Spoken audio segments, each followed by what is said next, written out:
અને ગુજરાત ફર્સ્ટના વોરરૂમથી બઝર વાગ્યું સૌથી મહત્વના મુદ્દા પર સૌપ્રથમ નજર કરીશું અને મહત્વનો મુદ્દો કે વલસાડમાં નિર્માણાધીન બ્રિજ ધરાશાયી થઈ ગયો। જે રીતની વાત કરી ભ્રષ્ટાચારનો બોલતો પુરાવો અમે આપને બતાવવા જઈ રહ્યા છે। નિર્માણાધીન બ્રિજનો પિલર નમી પડ્યો। વલસાડના પારડીના ઉમરસાડીની આ ઘટના છે કે દરિયા કિનારે જવા માટે આ પુલ બની રહ્યો હતો। ખાડીમાં બનાવાયેલા પુલનો પિલર નમી પડ્યો અને પુલ અચાનક જ નમી પડતા તંત્ર દોડતું થયું। ત્યારે નવો પુલ બનતો હતો, નિર્માણાધીન હતો અને એ જ સમયે પિલર નમી પડે છે। આ તો કેવું કામગીરી કરવામાં આવી તમને રાધા? આપણે હમણાં જ થોડા સમય પહેલા જ એક ખૂબ જ મોટો મુદ્દાની વાતમાં લીધો હતો અને એ હતો ડ્રીમ સિટીની વાત હતી કે જ્યાં સુરતમાં મેટ્રો બની રહી છે અને ત્યાં એ મેટ્રોનો જે ફ્લાયઓવર હોય જેના પરથી મેટ્રો પસાર થવાની છે એનો એક સ્પાન નમી પડ્યો। હવે સૌથી આશ્ચર્ય શું છે આ બધાની વચ્ચે કે પત્રકારત્વ કરતા કરતા આટલા વર્ષો થયા।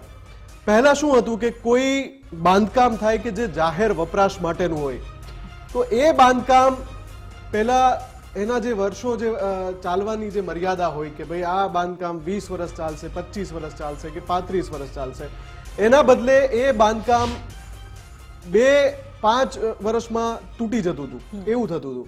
હવે એક આ લોકોની નવી વ્યાખ્યા આવી છે ભ્રષ્ટાચારની કે નિર્માણાધીન ઇમારતો પણ તૂટી પડે છે।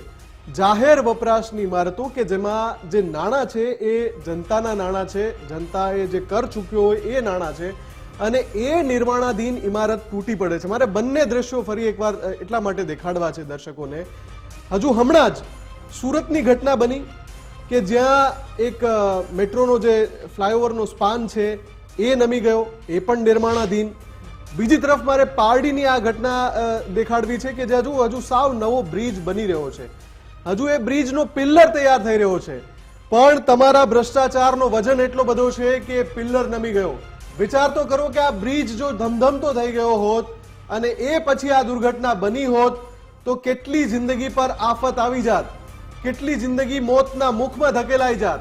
એટલે ભ્રષ્ટાચાર કરવાનું લેવલ પણ આ લોકો વધારતા જઈ રહ્યા છે। જેમ મેં કહ્યું ને કે ઓલિમ્પિકમાં દર વખતે એવું થાય કે દર ઓલિમ્પિકમાં પાછલા ઓલિમ્પિકનો રેકોર્ડ તૂટે, એમ આ લોકો જેની પાસે જવાબદારી છે એ નવા રેકોર્ડ સર્જી રહ્યા છે। હવે વારંવાર આપણે એવા સમાચારો દર્શાવવા પડે છે કે નિર્માણાધીન ઇમારત તૂટી ગઈ, નિર્માણાધીન બ્રિજમાં તિરાડ પડી, નિર્માણાધીન જે ફ્લાયઓવર છે એનો સ્પાન નમી ગયો, નિર્માણાધીન બ્રિજનો પિલ્લર નમી ગયો।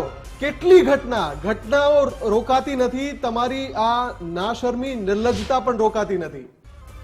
બિલકુલ, અને આ તમામ વાત પરથી એક વાત એ કહેવી છે, લાંચ, રિશ્વત, ઢીલ, સત્તા દોરા બધા મામા માસીના છે। ભ્રષ્ટાચાર કરી રહ્યા છો બધાને ખબર છે, લોકો ટેક્સ પે કરી રહ્યા છે તમને અને કેવી રીતે પેટ્યું રડે છે, એક દિવસની તે કમાણી કરે છે અને તમને ટેક્સ પૂરો પાડે છે। તમારી 7 પેઢી તો તમે તારી દેશો પરંતુ કોઈક લોકોના જીવામાં જતા રહેશે તમારા ભ્રષ્ટાચાર કરવાના ચક્કરમાં અને તમારા જે પૈસા ભેગા કરવાના ચક્કરમાં કેટલાય લોકોના તમે જીવ ખાઈ રહ્યા છો। થોડીક તો તમે શરમ કરી લો। રાધા, મારે છે ને યાદ અપાવવું છે, ગઈ વખતે ચર્ચામાં પણ આ જ વાત કરી હતી। હવે આ આખી સિસ્ટમની અંદર એક જરૂરિયાત એ છે કે જવાબદારી ફિક્સ કરો। જેની જવાબદારી ફિક્સ થાય એને રિમૂવ કરી દો। એ ક્યાંય પણ ફરીથી કોઈ જાહેર ક્ષેત્રનું બાંધકામ હોય એમાં એ અરજી જ ના કરી શકે, એમાં એ ટેન્ડર જ ન ભરી શકે।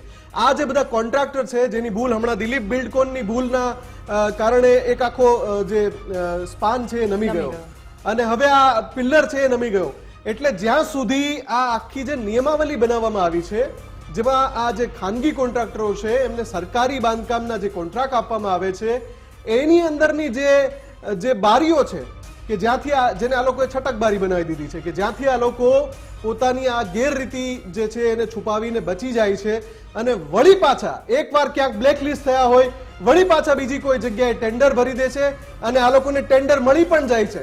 એટલા માટે જરૂરી છે રાધા, જવાબદારી ફિક્સ કરવાની જરૂરિયાત છે। જ્યાં સુધી સિસ્ટમમાં આ બદલાવ નહીં કરવામાં આવે, જ્યાં સુધી જવાબદારી ફિક્સ કરવામાં નહીં આવે, જ્યાં સુધી આવા રીઢા જે કોન્ટ્રાક્ટર છે એને સબક શીખવવામાં નહીં આવે, તમારે નિયમોમાં બદલાવ કરવો હોય તો તમે તો લો મેકર છો, જનતાએ તમને ચૂંટીને મોકલ્યા છે, તમે જઈને કરી શકો છો। તમારે કોઈ કાયદામાં બદલાવ કરવો હોય તો વટહુકમ પણ બહાર પાડી દો છો। તમને એવું લાગે કે જરા ઉતાવળ છે તો વટહુકમ બહાર પાડી દો છો અને પછી એ વિધેયકને પસાર કરાવડાવો છો। તો આવું શા માટે આમાં નથી કરી શકતા? કેમ કે ત્યાં છે ને રાધા, વજન હોય છે, ભ્રષ્ટાચારનો વજન, ભ્રષ્ટાચારનો ભાર. અને આ સિસ્ટમ એક આખી રિમોટ કંટ્રોલ સિસ્ટમ થઈ ગઈ છે કે હું કહીશ એવી રીતે નીચે થવું જોઈએ. અને આ રિમોટ કંટ્રોલ સિસ્ટમ પછી કોન્ટ્રાક્ટરને એક બાદ એક મળ્યા. દિલીપ બિલકોડની વાત કરીએ તો એને પહેલો કોન્ટ્રાક્ટ થોડો, પહેલી ગંભીર બેદરકારી થોડી દાખવી હતી. અનેક એવી ગંભીર બેદરકારી, લોકોના ખિસ્સા ભરી દો, અધિકારીઓના ખિસ્સા ભરી દો અને પછી લોકોના જીવની સાથે રમત રમી લો.